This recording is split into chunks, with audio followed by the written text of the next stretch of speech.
오늘은 하나님의 응답이라는 제목으로 하나님의 말씀을 증거하겠습니다. 하나님께서 이제 솔로몬에게 불로 응답해 주시는 아주 감동적인 장면이 나오고 있습니다. 그리고 낙헌식 후에 솔로몬과 이스라엘 백성들, 그리고 이제 그들에게 하나님께서 이제 당부하는 말씀이 나오는 거죠. 그런데 이제 하나님께서 솔로몬에게 나타나셔서 하는 이 당부가 참 마음이 아파요. 왜냐?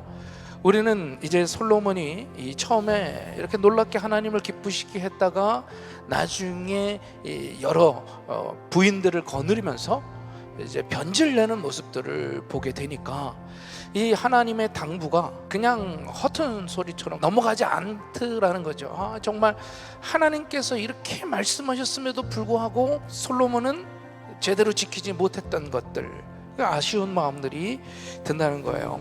열왕기 기자는 솔로몬이 왕으로서 백성들에게 행한 그런 축복에 더 비중을 뒀다고 한다면, 역대기 기자는 이 제단에서 하나님께 제사를 드리고 난 이 제단에서 이루어진 그 이적적인 사건, 대단한 하나님의 영광에 대한 사건을 더 비중을 두고 나타내주고 있다는 거예요. 자, 성경에서 불이라고 하는 것은 일반적으로 하나님의 어떤 현현, 즉 하나님의 나타나심이라고 표현을 합니다.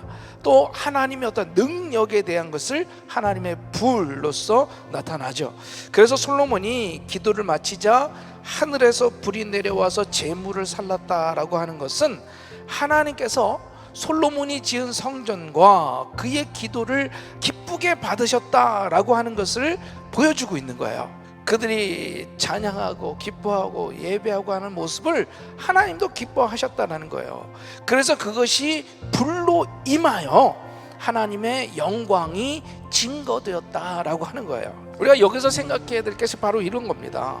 성전이 아무리 크고 웅장하게 건축되었다 할지라도 그것이 하나님의 처소일 수는 없다라는 거죠. 인간이 순결한 신앙을 붙들고 하나님을 찾고 하는 그런 우리의 그 모습에 하나님이 응답하실 때 비로소 거기에 성전이 하나님이 임재하시는 그런 상징적인 처소가 된다라는 거예요. 이제 하나님의 응답이 나오고 있는 거예요.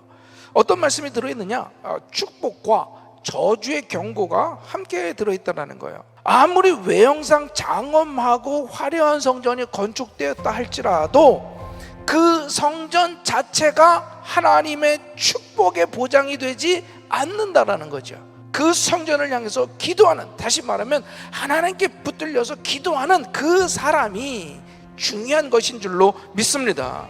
이스라엘 백성이 신령으로 참된 예배를 드리지 않고 말씀에 순종하지 않는다면 너희들이 아무 이렇게 아름답고 엄청난 성전을 지어놨더라도 내가 허물어 버리겠다라고 하는 거예요. 오히려 성전을 세상의 수치거리로 만들겠다라고 경고하셨다라는 거예요. 그래서 하나님은 성전보다는 성도들을 더 중요하다라고 말씀하고 있는 것이고, 그리고 그들의 순종이 더 중요하다라고 말씀하고 있는 줄로 믿습니다. 오늘날에는 우리가 성전, 사람이 성전인 시대를 살고 있다라고 얘기를 해요. 왜? 웅장한 예배당, 큰 교회 이런 게 중요한 게 아니라 그 말씀에 순종하는 사람이 진정한 성전으로서의 값어치, 하나님이 임재하시는 그런 성전으로서의 값어치를 하고 있다는 걸 우리는 오늘 이 말씀을 통해서 깨닫게 되는 줄로 믿습니다. 지금도 하나님께서는 다른 게 아니에요. 성전인 사람인 우리의 순종을 기대하고 계시고 기뻐하고 계시다라는 사실을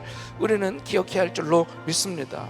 바라기는 그 우리의 남겨진 시간 동안에 앞으로 우리가 얼마나 살지는 모르겠지만, 하나님께서 우리에게 얼마나 살 길을 남겨두셨는지 모르겠지만, 우리는 하나님 앞에서 온전한 순종으로 하나님의 기쁨이 되는 저와 여러분이 될 수 있기를 주님의 이름으로 축원합니다.